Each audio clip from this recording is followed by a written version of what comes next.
Bob Billington was president of the Murray Rotary Club in 1986 and 87 for that year, Right. beginning because the Rotary year begins in July the 1st and goes into the next through the June the Right. 30th.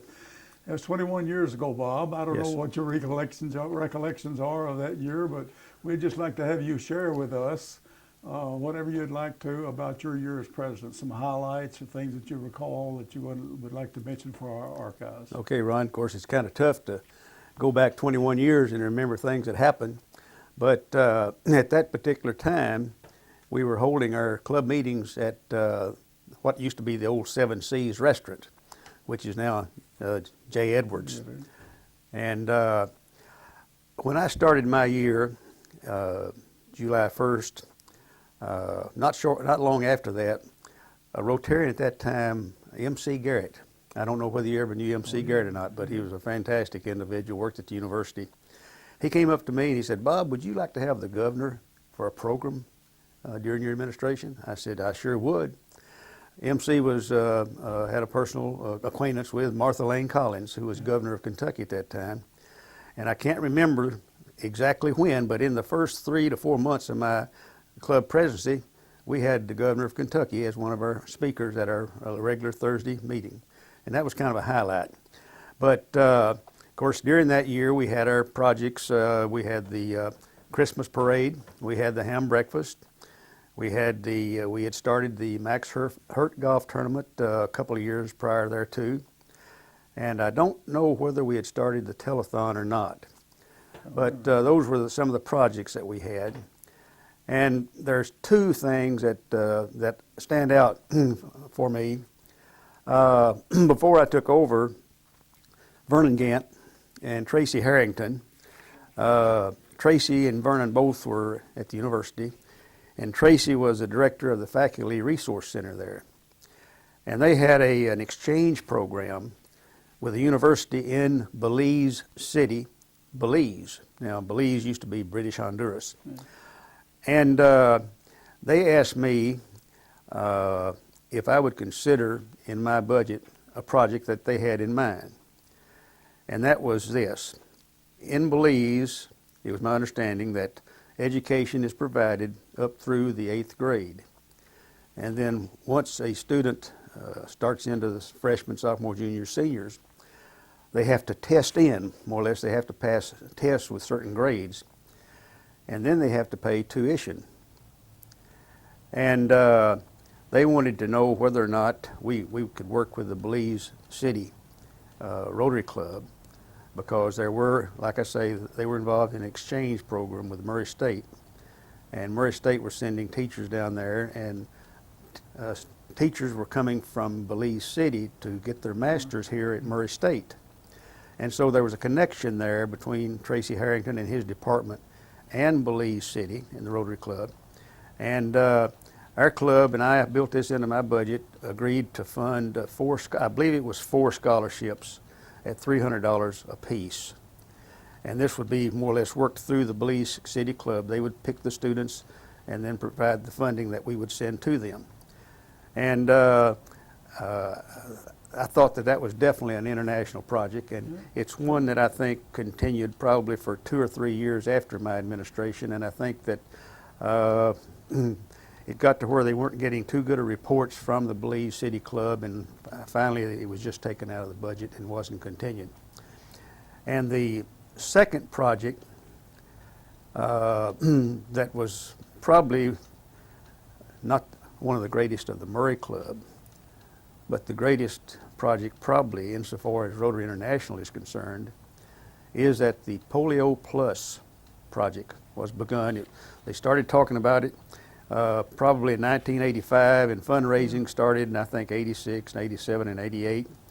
And from our local standpoint, from our club's standpoint, my secretary, or the secretary of the Rotary Club that year, was Trip Thurman. And Trip had been afflicted with polio as a youngster. Well, I didn't know. And Trip agreed to head up our fundraising for that. And I think our club, probably over a 2 or 3 year period, probably raised between $50,000 and $75,000. I don't have any record, but I do know that It wasn't 100,000, but it was somewhere between 50 and I think 75,000.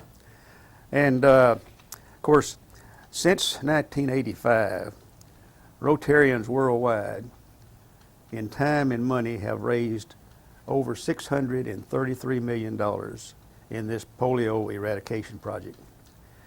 And I was just reading recently in the Rotarian magazine, and you may have read this, the final push has intensified in the 4 remaining polio endemic countries, which are India, Pakistan, Nigeria, and Afghanistan. And of course, due to terrain and other factors, it's hard, that's creating some problems.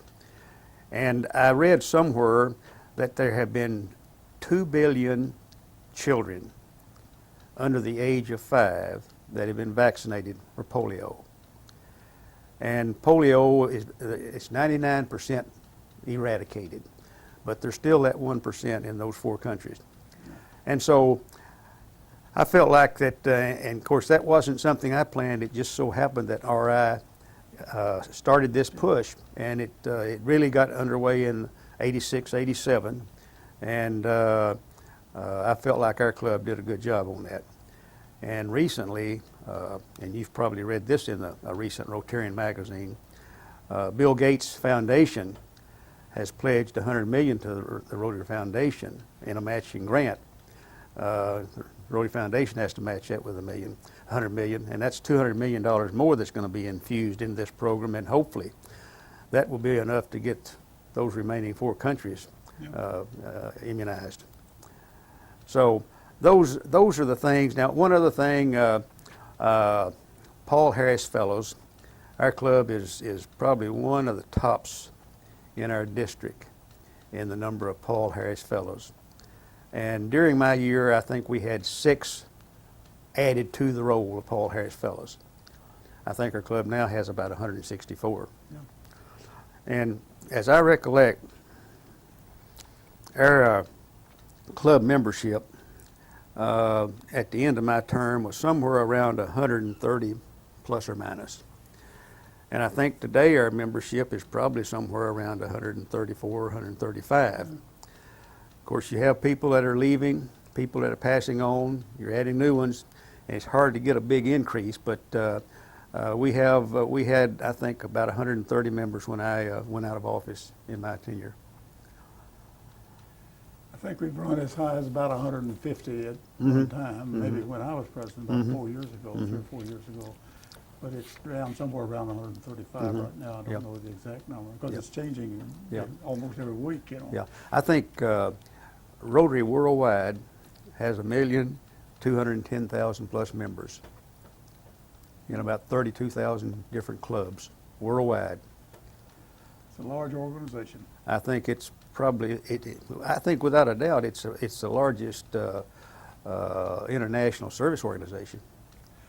And I think the biggest project has been, as you referred to, it's been the Rotary or the polio eradication program. And certainly with this additional effort that'll be, I think the funding will be over the next couple of years to match that grant from the Gates Foundation. Right. But that'll be a tremendous total amount that Rotary itself has put into this effort. Oh, absolutely. You know, you're getting close to $1 billion there after this $200 million, $833 million. That's a lot of money. But if it can eliminate polio, of course, the hope was that it would be, it could sort of be certified as polio free in 2005, the centennial year. Right.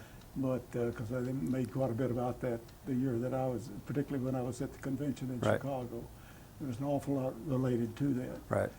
And it's been a tremendous project, and one of the greatest humanitarian efforts that's ever been.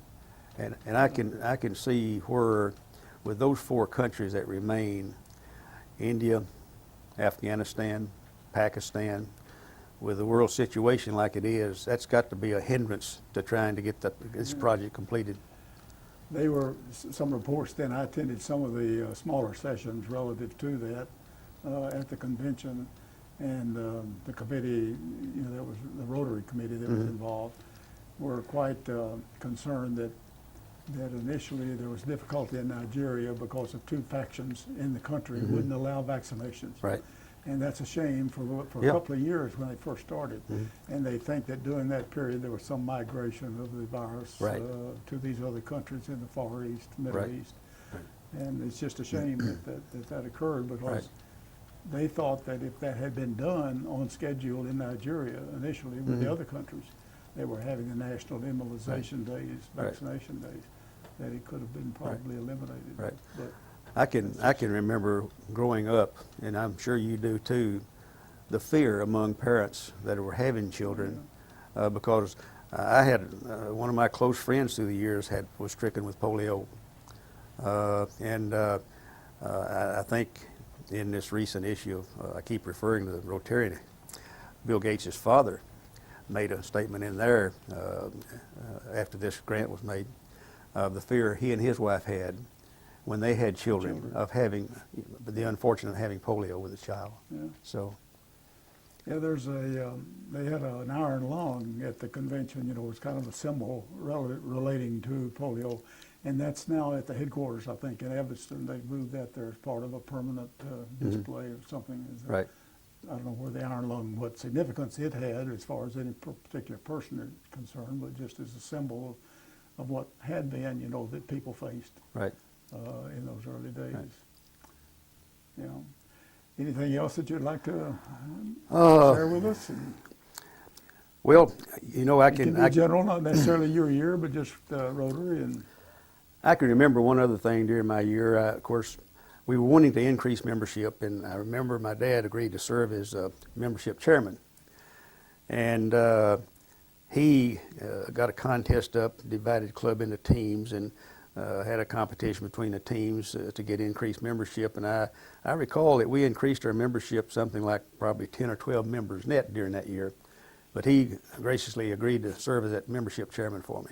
yeah, And the following year, this is kind of getting off of our schedule here, but the following year, one day at Rotary, I was sitting at my table eating, and I'd seen my dad circulating around, and all of a sudden a gasp, some sound started coming from up front of the dining hall there. And my dad had been stricken. He'd had open heart surgery some 10 years prior. And he was stricken there at Rotary Club, and someone gave him CPR. We called the ambulance and got him to the hospital and into Paducah. And he never, blood had gotten to, or a clot had gotten to his brain, and he never did regain consciousness. And he died about a week later. yeah. But I'm sure that everyone that was a member of the club and was present that day still have a memory of that. I was just having to think about it. I hadn't thought about this quite. Was your dad ever president? Uh, Owen had been. Owen, How about you? I come from, I guess, a Rotary family. And of course, my father was president, I think, in the early 50s. My Uncle Owen never was president. Oh, is that correct? My brother Ted, my younger brother Ted, was president, I believe sometime in the late 70s. And I might just mention that I wasn't in Rotary, I think because of the fact that at the time, the Rotary classification system, which limited membership to one individual from each profession or business or industry. And they also allowed for one additional active member in a classification. And of course, my father was in the Rotary, my uncle was in Rotary, and I think there were one or two other insurance people who were in Rotary. So I think that's one reason why my father or my uncle or even my brother never did propose me, because of the classification system that exists in Rotary, and which I think makes or did make Rotary a very unique organization. The whole purpose of the classification system was to get a good mix of the professionals, the industrial people, manufacturing people, retailers, get a good mix of individuals and businesses. And of course that system has changed now. But in the early 60s, when I came back and started in the insurance business in January 2nd, 1960. And 2 or 3 years later, Kiwanis International wanted to get a Kiwanis club started in Murray. And I can't recall who the sponsoring club was, but I was a charter member of the Kiwanis Club of Murray, and was a member probably for 10 years or so. And then they met on a Thursday evening, and that was kind of inconvenient at times. So I resigned membership there. And in 1979, in October of 1979, I was inducted into the Rotary Club in Murray. I was inducted, or I became a member the right way. Now, when I say that, Rotary has always discouraged a Rotarian from informing someone that they're proposing them for membership. The reason for that was the classification system. If a Rotarian happened to propose somebody for membership and they were in a classification or a profession that was already occupied, they weren't eligible. They couldn't get in. And you never know people's feelings about something, but if somebody had been proposed and they couldn't get in, they might not like it and create some problems. But when I say I was doing it the right way, I didn't know anything about it. One day in, I guess, September of 1979, I was going to a youth football game, one of my son's football games up at Murray High School. And while I was entering, I was meeting Dr. Thomas Hogenkamp. Dr. Thomas Hogenkamp was one of the vice presidents of the university, and before that he was in the business department, and I think he was a past president of our Rotary Club. And he stopped me and said, "Bob, congratulations, I understand you're in Rotary." I didn't know anything about it, you know. Yeah. Well, that's what it's And then supposed to be. and about a week later, Stuart Poston proposed me. He was president. He called me and said, "Bob, you've been approved for Rotary membership." So I went to Rotary Club, and that's how it started. Stuart was your sponsor, I Stuart believe. Poston was my According sponsor. to your Yep, sheet, that's yeah. right. Yep. Well, you've mentioned classification a number of times, and that's a very familiar subject with you because you've been chairman of the classification committee, either chair or co-chair, for quite a few years, at least in my experience in the Murray Club. I think you've been for all of those years. Yeah, I think probably 16 or 17 years. Wilson Gant was a classification chairman prior to myself. And I think he came to me and asked me if I'd serve as classification chairman. And I told him I would. So I served as a classification chairman for several years. And then about 4 or 5 years ago, Stuart Alexander became co-chair along with me, which was good because eventually, hopefully, he'll, when I get ready to call it quits on that, he'll take it over. Yeah. But the classification system of Rotary, I think, is one of the things that has made Rotary unique. Of course, as I mentioned earlier, previously only one member or one individual for each class of profession or business or industry or whatever was allowed. And you could always propose an additional active if you got the permission of the individual serving in that active role. Would that active person, the original, would have to take senior active? No, Oh, no, that was not the no, case. no. I know that was somewhere along the line. Yeah, you had, at that time, you had different types of membership. You had senior active and additional active and honorary and service member, past service member. And of course, all of those have been done away with. You only have two types of membership now, active and honorary. And the classification system was changed some, I guess, 5 years or so ago. And I think it was in the interest of trying to increase membership in Rotary International. Yeah. And now, a club of our size, if you have over 50 members, you can have up to 10% of your membership in any one class. Now, in determining the number of members, you subtract those that are retired. In our club, we've got probably, 27, 28 retired members. So we can have up to about 11 members in any one classification. So the classification system has kind of become a moot issue. Yeah. Well, I know it was because the Rotary international membership had been declining over a decade, pretty steadily. And I think I remember when I was president that one of the council on legislation, that was one of their actions for that year in 2004, 2005, was to propose to the directors that they change the classification system. And I think since that time, membership has been increasing Right. steadily Yep. worldwide. Yep. But that was the effort, Right. I think. Your smaller clubs, those that have up through 50 members are allowed 5. And then the larger clubs, those that are over 50 can have up to 10%. Yeah, And I think that was probably a good change. yeah.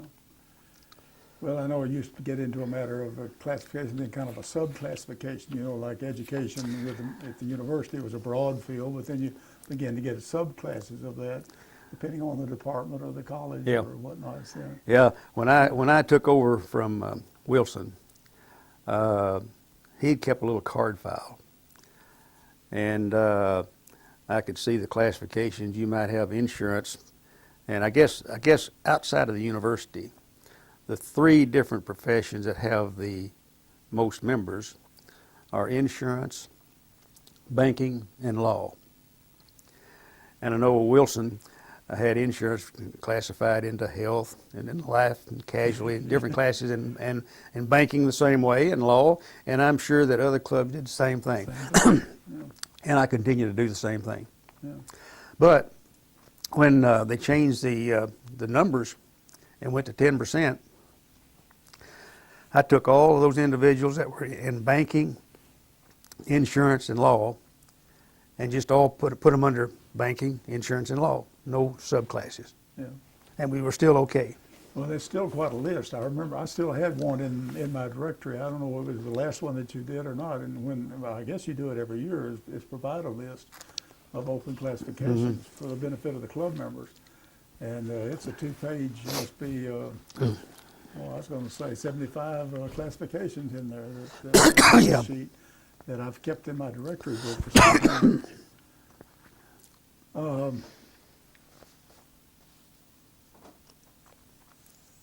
I was going to say, well, you've pretty well covered. One of the points that I was making, and I asked you earlier, I didn't remember about Guy, your dad, being president, because we were talking with Wilson the other day, that I thought at that time, and we questioned yourself about the father and son president situation, that there were at least 3 of us, Wilson and Vernon, and then Hiram and Donald Tucker. Don had told me that when he was a member before he passed away, when he had come back and joined Murray Club, while we were still meeting at Captain D's, or not Captain D's, but 7 Seat. Right. And then my dad and myself, and we were wondering then about discussing Yep. about you and Guy. Yep. And I think So I think that's 4 then in the history of the club. right. And I think that my dad and my brother and myself have the distinction of being the only ones where the father and 2 sons Yeah. were presidents Yeah, in clubs. president, that makes it more unique in your Right. situation. Yeah. And like I say, I came in '79. I've been in the club since then. And I did not attend a convention when I was president, but I have attended a convention. Go ahead. Yeah. When my father, and I remember this, when my father was president, and like I say, I think it was 1950-51, the International Convention was in Detroit, Michigan.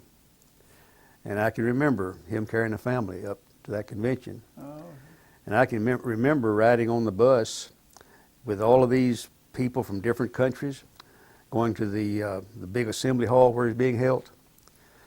And I can even remember going through the Ford plant on that trip. So I was indoctrinated to Rotary early on. early on. Yeah. Well, that was part of my question. You've pretty well covered some of the background here, your sponsorship when you joined and so forth. So you had an interest in Rotary because of the family situation before you ever got involved. Yeah. You know. And it's interesting that you were, and I assume that another question or point that I had, all of your time in Rotary has been with the Murray Club. That's right. Because there's been a number that have, Yep. like myself, that have been members of other locations, but you've had some other positions in addition to president. You had at the time, now we have a progression system Right. to go through directorship and so forth, which is a help in getting people a broad background before their year as president. But I guess when you were serving that, it was just, you were elected president-elect for Right. 1 year and then president the Right. next year. Right. As most of the case. I'm not sure when the other actually started. I don't right either. before I came. Yeah, I can't recall when that was started either. Of course, like I say, I got in October of '79, and I don't recall, and I tried to look up some records, I couldn't find them. I can't recall whether I accepted the secretary's position in July of '80 or July of '81. Yeah, But I served as secretary for 3 years. 3 years, Mhm. 81 to 84. Mhm. Yeah, I got that. And then, of course, served on many committees. I know when I came, you were chairman, I think, of the parade, Christmas parade, or co-chair, and have still been involved in it. Even this year, I know you were working with the committee on the parade.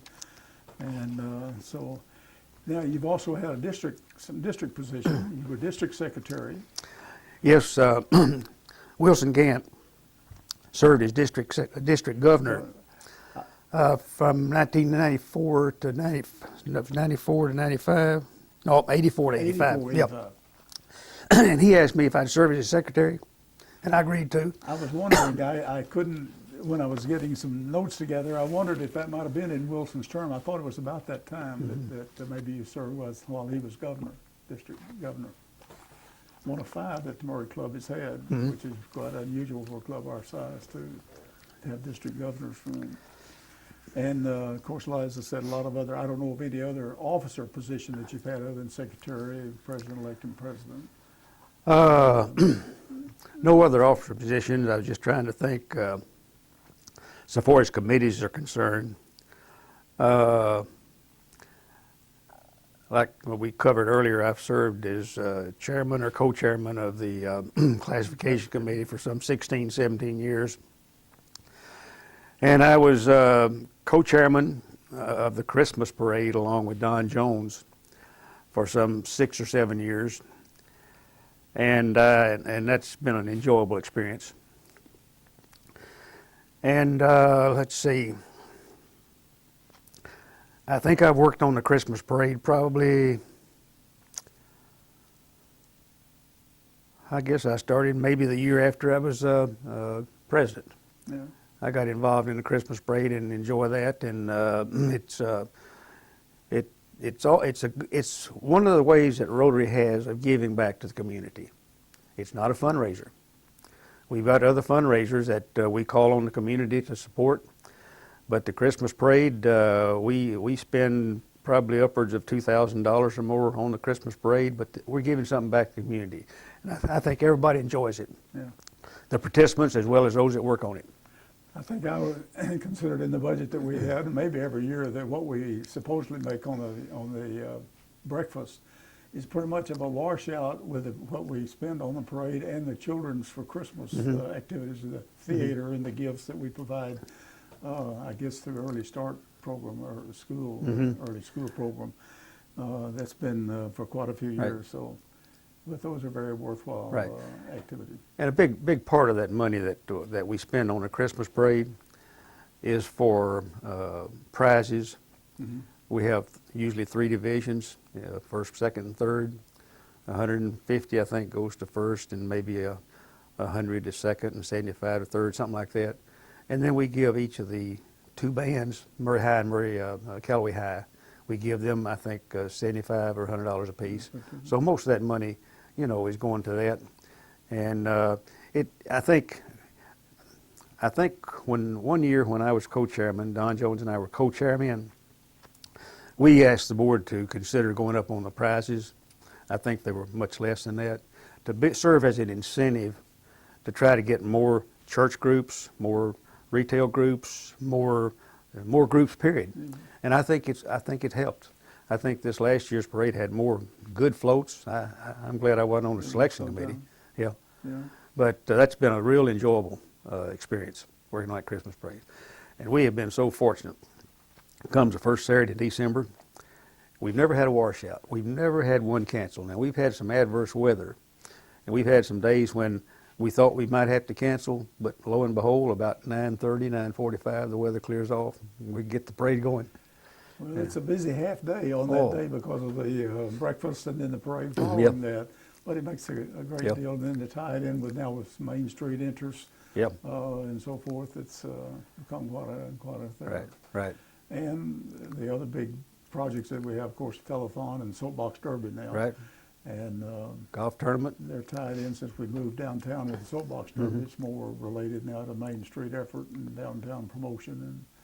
And so Rotary's done an awful lot.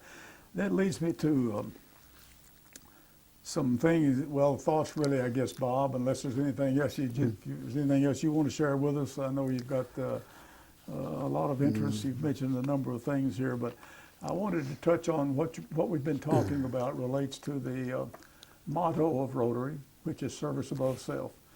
And that's the whole basis of everything that the club does and members do should be involved with the idea of service. The objective of Rotary, it's a 4-point objective, all relate to service. Exactly. Through the acquaintance of those in business and so forth, but to be able to be of service. Right. And so all of these things relate to that, and it's truly, I've always considered the Rotary kind of the grandfather of service clubs, if you will, because of its early beginning. And it just, everything that we do, like we're involved, you mentioned the international project earlier with Belize. We now currently have an international project as a club. Right. With a water project. Jordan. In Jordan. And that's come about because of the influence of one person who was in school here at Murray. It's now from Jordan. Ghassan Hassan. And so I guess it's been once it's finally gotten done, it's been a very needed effort for the Bedouins and all that have water supply in Jordan. I like our motto, service above self, and he profits most who serves best. When you serve somebody, whether it's doing something physically or making a contribution, you've got to feel good about it. You're not expecting anything, but you just somehow or another you're made to feel good, and the more you do, the better you get. I mean, the better you feel. And was it the Declaration of Independence, the Gettysburg Address, or what was it, that said all men are created equal? That's very true, but all people are not born into the same equal opportunity. I mean, we're fortunate that we live in America. And even living in America, we have people that have been born here through the years that have not been born with the same opportunity as you or I or other Rotarians. And that's just here in America, and look overseas around the world. And I've always felt that the haves have an obligation to the have-nots. And I think that those who have been blessed to be born in America and be born into opportunities. I didn't ask to be born into the family I was. You didn't ask, but we were. And we had great opportunities for us. And we're fortunate. And I feel like that we have obligations to help those that are less fortunate than we, whether it's through time. In other words, we can spend our time working on these projects to raise funds to assist those people in whatever area it might be. And I just feel like, and I think Murray, Kentucky, and the different organizations that are in Murray, Kentucky, and the areas that they're aimed at, does as good a job as any other community I can think of in trying to meet the needs of the people in our county and our city. And of course, I don't think it's ever enough, because you hope that a lot of duplication is not overlooking some that don't come forward, but you have a lot of proud people that don't ask for things, and sometimes I feel like they're being overlooked. But I just feel like that, and I think Rotarians, I think everybody in our club wants to make a difference. And I remember 4 or 5 weeks ago, I don't know whether you were there or not, but Alice Rouse had just a small part of the program, and she asked 2 or 3 people why are you in Rotary? You remember that? Yeah, that's it. I was, And I got to think, well, how would I answer that if she'd asked me? And I got to thinking, I said, I'm in Rotary because I want to be a part of an organization like our Murray Rotary Club that does so much good for our community. And I went on to think, I would hate to think of Murray, Kentucky not having a Rotary Club. yeah, that's a good point. One of the things that we're doing now that Greg Delancey is president this year, I think, is that we're reminded every week of, I don't know if it's called the creed or something. Yep. The four-way test has been something that was adopted from Arch Crump years ago, early on, within a couple of years after Rotary was formed, was one of the businessmen in Chicago that became part of the Chicago Club. Herbert Taylor, wasn't it? Pardon? Didn't Herbert Taylor create the four-way test? Yeah. Yep. Yeah. And when you consider that, and the idea of the four-way test has been adopted by so many other organizations and so forth, because when you think of those things, and I guess it's difficult to remember them or remind Right. them, but hopefully we're all going to be learning these Yeah. if Greg keeps at it. But if everybody considers that whatever we think or do or say, Say. if it's the truth, Right. ask this question, is it fair to all Right. concerned? Will it build goodwill and better friendships? Right. And will it be beneficial to all concerned? Right. If everything that we did, we considered those aspects, Right. what a relationship we would have throughout Right. the world. Right. Well, you know, we're given the golden rule in the Bible. Yeah, And the next closest thing to the golden rule is a four-way test.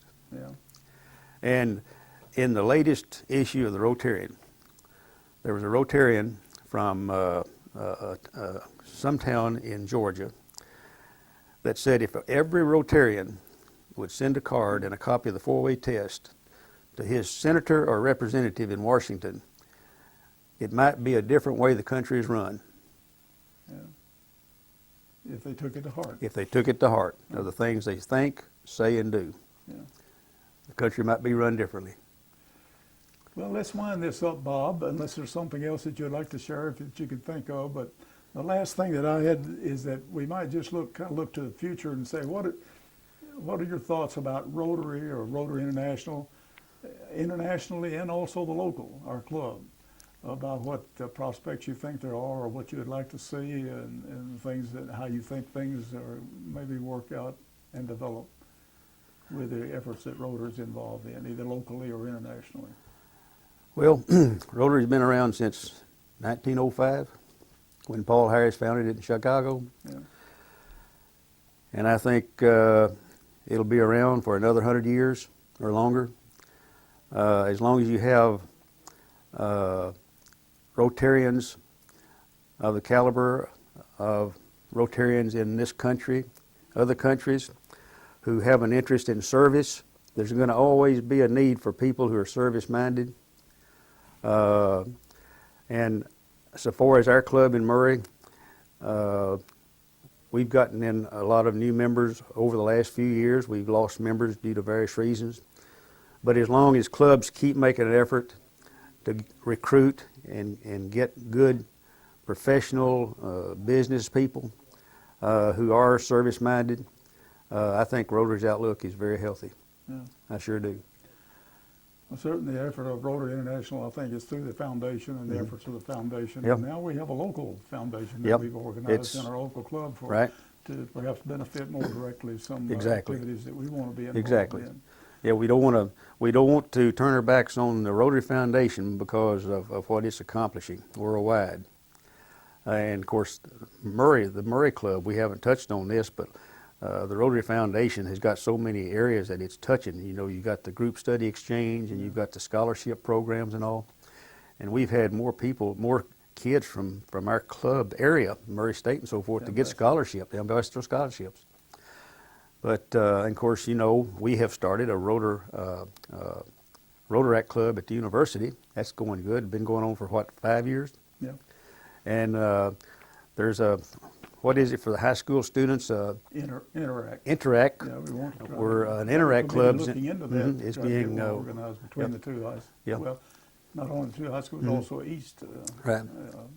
So you know, Christian Academy. with high school kids being introduced to Rotary by way of Interact clubs, and the those students, when they go to college, they may get involved in Rotary clubs.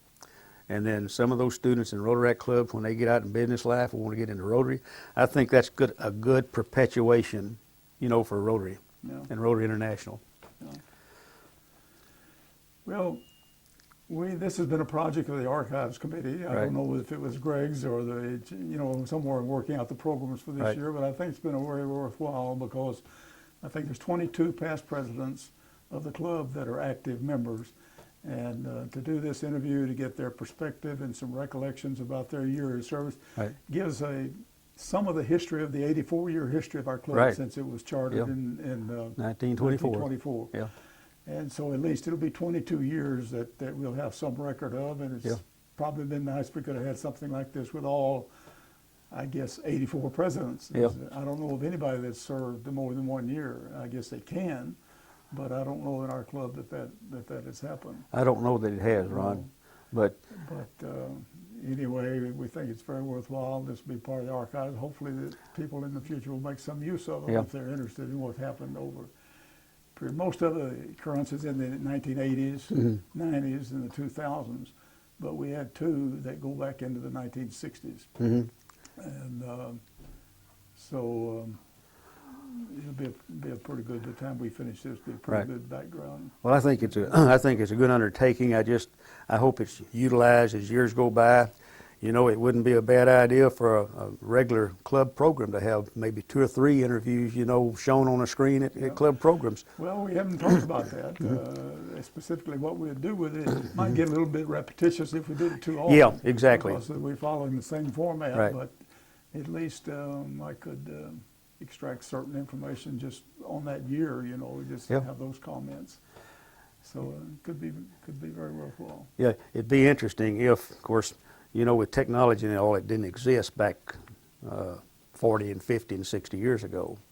But if it had, to be able to pull something out of the archives and have it shown on a screen at Rotary and see what was going on back then, Well, we've had an opportunity to go through, particularly when in the centennial year, we went through the archives pretty much because we got, for that display that we had at the library and the programs that we had. So that was the first time I think that anybody had really made a great effort to pull together Yep. anything that we could get from the archive. But there's a lot of interesting, could have been a lot more. Yeah. But it's still, when you think back, I guess I had down here that in your year as president, you were the 62nd president of the Murray Rotary Club. And it's been a long line of people that, civic-minded, business-minded people that have served in Murray Rotary and have served as president of the club to guide it and direct it. And so it's been a very interesting thing. I know my own experiences Yeah. in the centennial year, which was really unique. Yep. And we'll get a chance to talk about that. I don't know who's going to interview me, but we'll get David Roos Yeah. and David Taylor are supposed to be involved in this. So, but we appreciate you coming, taking time and sharing with us, and we'll leave it at that. I've enjoyed it very much. In trying to think back what Right. took place 21 years ago, my memory has started to arrive, but I kept a journal, and I think most every Rotarian has, but I don't know what happened to it. It may be in the archives right now. Yeah. Yeah.